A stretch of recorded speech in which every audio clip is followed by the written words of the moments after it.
This is a daily vlog number 3. I don't know how long I'm going to count them for, because maybe by the time I get to, like daily vlog 54, do I name it 54? It's going to sound like a prison log.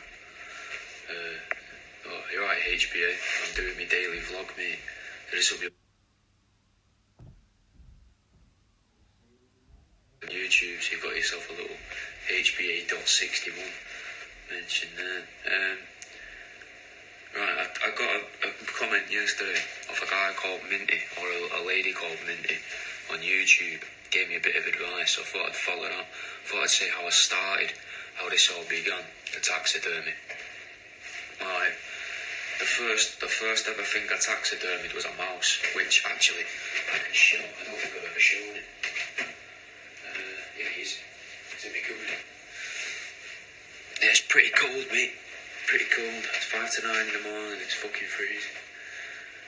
Pretty hot. See this? This is the first mouse I ever did. And I did it by. It was night time, and then I ended up doing it by candlelight. It was in my mum and dad's back garden, with my girlfriend sat next to me. We ended up doing it by candlelight with my goose watching, and doing the mouse. Nothing like weird with the mouse in the room, well, in the area. But yeah, it was in the garden on a glass table, and I recorded it all and took pictures and stuff, and did that to show my uni lecturers when I went back, because I had a summer project where I had to show off a bit of my past. And I used to be a butcher from about the age of, it was around 13 or 14, I think, till 2021 when I went to uni. So I worked as a Saturday lad and I'd work on a Friday as well. And that's how I learned how to do to skin stuff. I used to skin game downstairs for customers. They'd bring in like a brace of pheasants and I'd skin them for them in the basement. So then a couple months passed after I showed the teacher out and I showed the class. It divided the class immediately. Half of them thought I was a knobhead taking the piss. Some of them thought it was disgusting. Others found it hilarious. But they also thought I'd just done it to take the piss, but I'd actually really enjoyed it. So then a month or so passes, I do a wrap, a big, full-sized wrap, just to stuff it, just to see what it's like to do something bigger. And then when that was done, I did a few more projects, which was, I did Nerokomi, because I'd learned how to do that in Japan. So I did a project on that, which is like layering different coloured ceramics, or different coloured clay, rolling it out, and then cutting them into blocks and mitering them together and jointing them together and stuff before you fire them. And then I did another project on the taxidermy. It was my mini major, and they said it had to be a feasibility project, and I had to show off something of my past. So what I did was I misunderstood what they meant, and I ended up making a rat into a pencil case with the pencil sharpened up its arse, which hopefully a lot of you have seen. I put it onto Imgur, which I'm now banned from.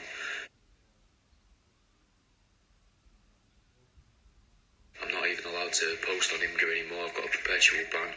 I think it's my IP address. I don't know if you have a separate IP address for your phone, tablet and computer, but I'm banned on all of them. I've tried making new email accounts and stuff, and I can't have an account. They called it animal mutilation, which was annoying, because it makes it sound horrible when it's just a pencil case, it's just taxidermy, but they're not keen. Anyway, I did that. It went viral literally overnight. I was very, very lucky. I had orders for them the next morning, and I thought, yes, mate, I've proven that this was a feasible project. And then they were confused as to why I'd done it, really. They were baffled. Well, I don't see why you've done this, Jack. Why do this? Everyone else is making chairs and tables, and you've made a rat into a pencil case. And then I got into the local news. I got into international news as well. And then the university didn't like that. I got an email off of them saying I wasn't allowed to share around a very particular, like one article in particular, which was weird because it was from an original article which had been syndicated, but they just didn't like it from that newspaper for some reason. Can't remember which newspaper it was.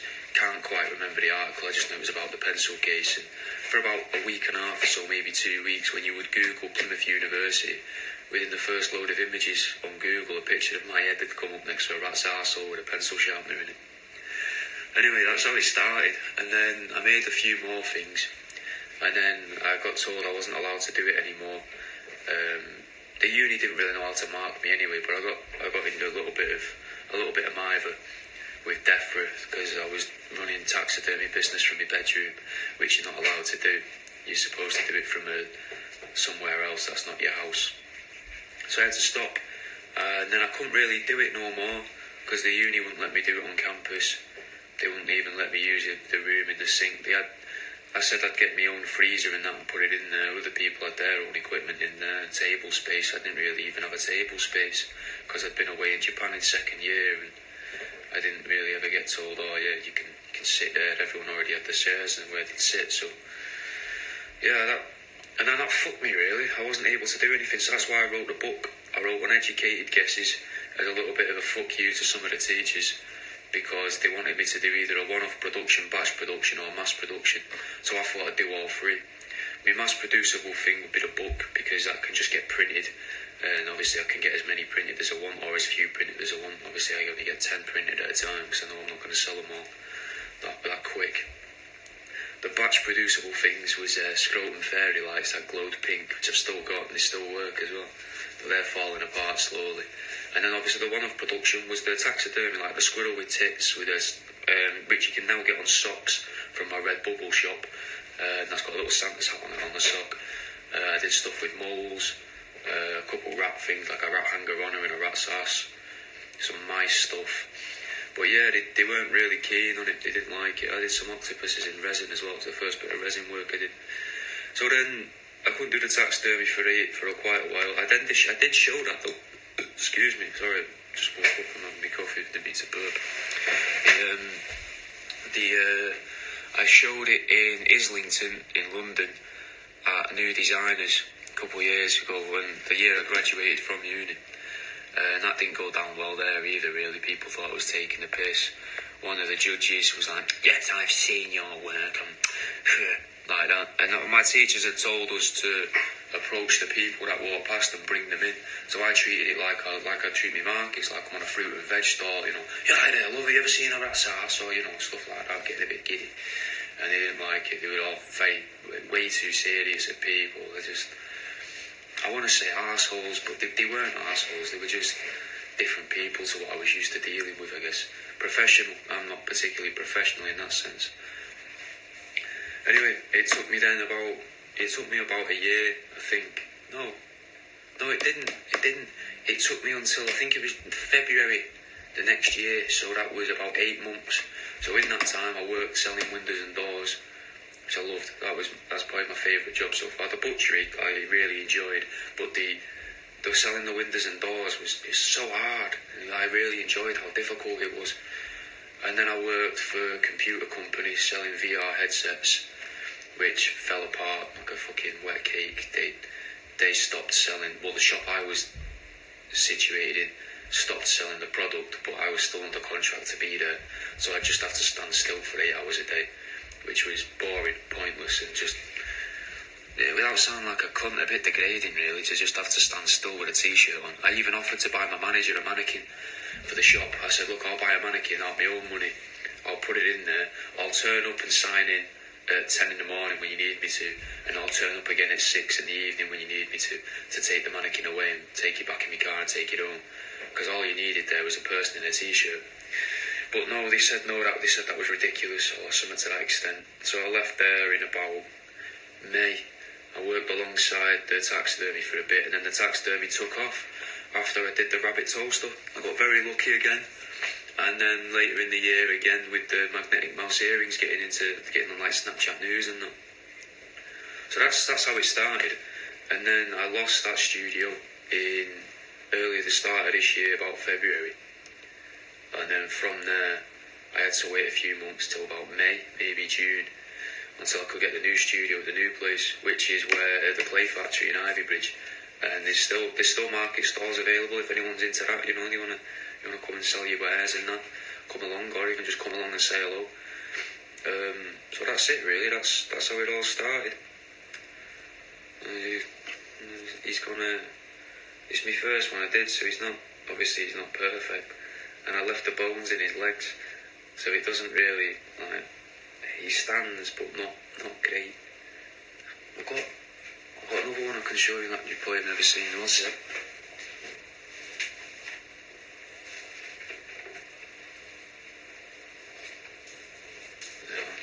Little Yeti guy.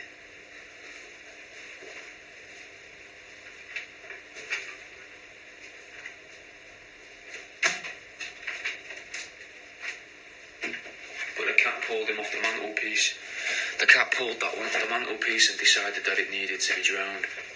Didn't you? You see me cat as well, why not? Let's have a look at full lunch. There's lunch. There's lunch. See? I do like animals. I've not killed her for the vegans. Oh, and someone was saying in one of the comments as well, I think it was Minty again, about how we thought that, the vegan stuff was somewhere close. So that's nice. It's nice that people feel the same way, I guess. I've not really got too much mad stuff to say this morning. I'm not really in one of them moods. Don't really know what I would say. I was reading last night that in the late 1700s, to find out if yellow fever was contagious, they used to drink the vomit of the patients that had it to try and prove that it wasn't a contagious disease, and then they started boiling it in like saunas, and the doctor would sit in a room with it, and he said it made him feel really ill until later on, and then he'd leave the room, and after a few hours he'd feel fine again, which is weird that someone would go through that. But I think it's mad the stuff that we've had to prove, so I was wondering, and I thought this might be nice to have a little question, like a weekend question, Saturday morning, a little bit of a quiz, because I don't know, but I can't really think of anything.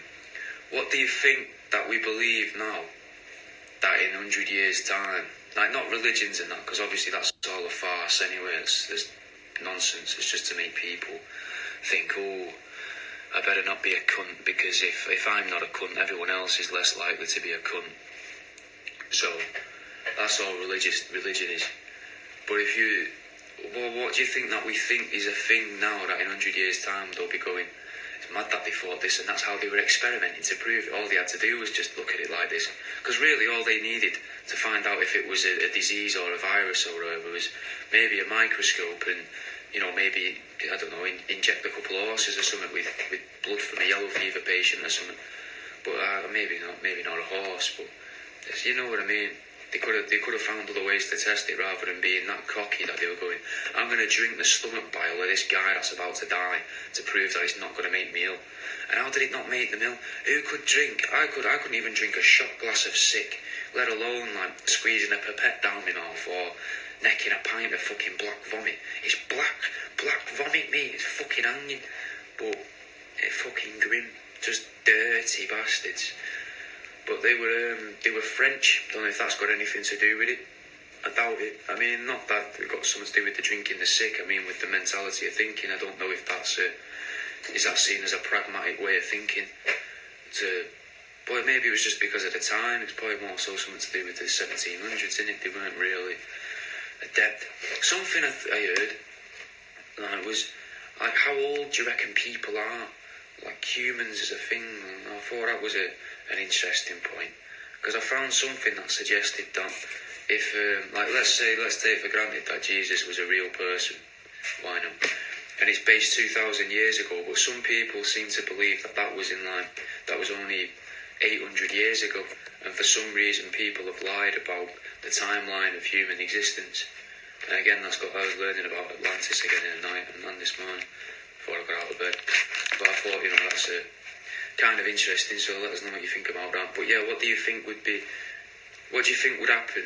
What do you think we do now to test stuff where in 100 years' time they'll be like, that's mental, why didn't they? Like, I think it'll be TVs and tablets and phones. I think in 100 years' time we'll look back at all this sort of stuff here and Wi-Fi and mobile phone signals, and we'll look back at cancers and be like, fucking were they stupid? No wonder everyone, fucking started to die out from cancer, because they're fucking blasting radiation through the house constantly, 24/7 hours, 24/7, all day, all week, and then holding them next to their heads and shoving fucking food in a microwave and then eating that. So I reckon people will be thinking, microwaves, what were they thinking, that we're mad? But that's it really. I mean, I don't know anything else that people might think, that was a weird thing to think. Answer what people are saying. That little taxidermist. Yeah, mate, I thought I'm trying to make it look a little bit different each time, so you're going to slowly see those flowers wilt back there. Maybe I'll have the door at a slightly different angle each time. And I've had I think I had a red hat on my hair up, my hat on, and then I thought I'll have my hat off. I've literally just got out of bed, I'm having my brew before I go to work for a few hours. Not going to do a full day, and it's Saturday, but I want to make some more Christmas decorations. That's not what I've not told you yet, what I'll be doing today, what I did yesterday. So if you look at my previous posts from last night and this morning, you'll see that worm creature I've made with the 3 heads made from hamsters, and it's got a little chicken beak, it's got a little rabbit tuft of hair, and this one over here has just got one eye and a couple teeth. I made some hamster baubles as well and a troll, so need a name for the troll. Luckily, fingers crossed, touch wood and all that, superstitious, we've not had any trolls for a while. Hopefully we won't have any at all over Christmas, because I'm already really kind of annoyed. That's why the vlog started, because I can't post to Facebook groups. So if anyone really wants to help me out, go onto my Facebook page and share to as big a groups as you can, Facebook groups, to try and get people to find my stuff. That would really help me, because I can't do that, and that's what I would normally be doing, especially in the mornings. That's what I would normally spend my mornings doing, my social media, like marketing and that. But so this is taking over from that. So fuck knows what I'm going to do. Come 26th of December and that band's lifted, I'll be rammed in the mornings. I have to get up an hour earlier in order to do this and do the rest of the stuff. But Disposable Darling, I love your accent but can't place it. Where are you from? I'm from Manchester in England, but my dad's a Scouser, so I picked up some bad habits with him. So sometimes I'll pronounce things with a bit of a like that, like not with like chicken and that. I'll say chicken like a normal person and can of Coke, but like I'm not going like chicken and a can of Coke like that. I'm not that dirty. I'm just mank, I guess. But every now and then something will sound a little bit Scouse or a little bit softer mank, I guess. What I'm gonna do today, I'm gonna make some more hamster baubles. I've got a couple hamster pelts left. And then I want to make some more new things. I'm gonna make some a bit fun, a bit mad. Might actually make them staplers. USB chargers, Peter Kerr's saying. I will make a couple more USB chargers. I need the mouse arses though from them to do that. So I might not make any magnetic mouse earrings for a while. I might make the front half maybe a mouse ear, like a fridge magnet with its arms and that. Because the mice I've started getting bigger mice. Because they look a bit daft on your ear. I mean, they look stupid on your ear anyway. It's a fucking mouse, but they're easier and they're better to do because can't be that heavy-handed with them. I can't rip the legs off them.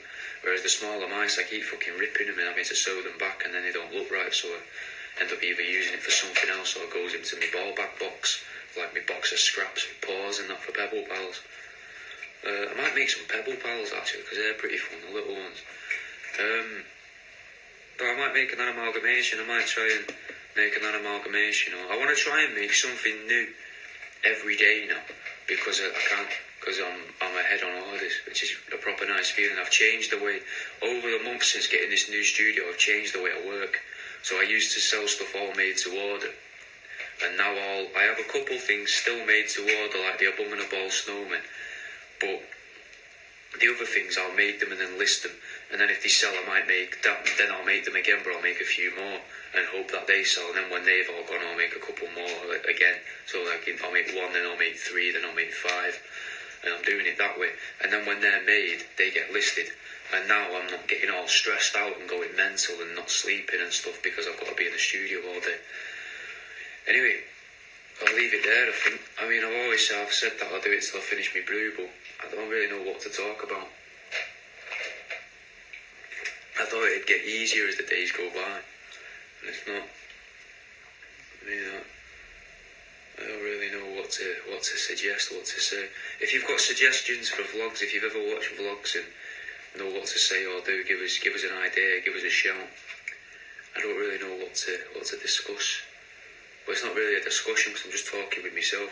I could try and have an argument with myself. I normally do that just generally anyway through the day. But that's going to just look mental. And people will be like, yeah, he is crazy, the guy that chops up animals. Plus, I've already fucking spoke about Atlantis. I don't think I've mentioned aliens yet, so there's a bonus, that's a plus. You know, I don't think I have anyway. Oh, something I did like though, something I read. This book I'm reading is full of like weird science experiments. I'm reading it in preparation for my podcasts. There was this family that wanted to adopt, but instead of adopting, they adopted a chimp called Lucy. And as part of an experiment then with a university, they took it in.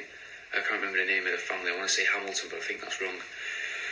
And they took it in and started looking after it. And after a couple of years, it started getting all boisterous when you'd ignore it and smashing the room up. So they started keeping it in a concrete room outside the house when they weren't in.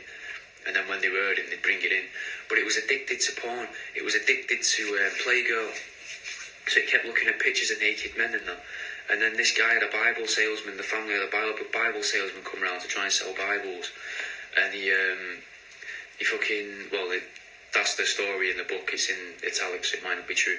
But anyway, the chimp itself liked to rub its cunt on rub its vagina on people that would come into the house. So he would try grinding on him. So this guy's getting grinded on by a chimp. And then after a bit, though, the family started to break down, and obviously because they've got a fucking chimp in the house. And then they had to take it to Africa to try and teach it how to be a chimp. And they decided what we'll do is we'll go over with it to Africa. I think they went to Ghana, I think. They dumped it in an island in Ghana.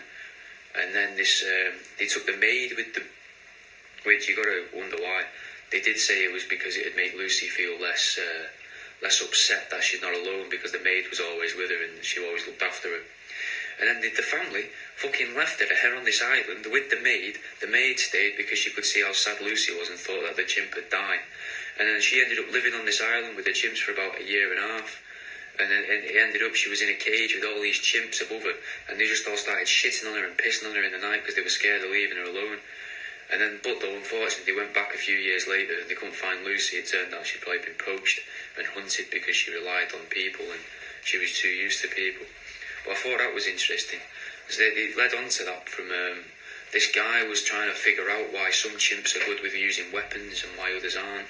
So if there was a Planet of the Apes style thing, what we'd have to hope for is that the jungle apes take over. If the jungle chimpanzees and gorillas and stuff that lived in the jungle took over, they'd be less inclined to use weapons, because the savannah chimpanzees, they've got more space around them, so they've learned how to rip out trees and use them as whips and throw stones. But in a jungle, a dense jungle, you can't do that because there's stuff in the way, so they'll just rip you apart with their hands. So I thought that was interesting. You know, it's a bit of good news, isn't it? Like, what chances does a savannah chimp have of reaching water, whereas like a jungle chimp's more likely to reach water and maybe even make a boat because there'll be rivers and jungles. But that's just like a little bit of positivity to leave you with, and I think I'll leave it there. So, thanks for watching.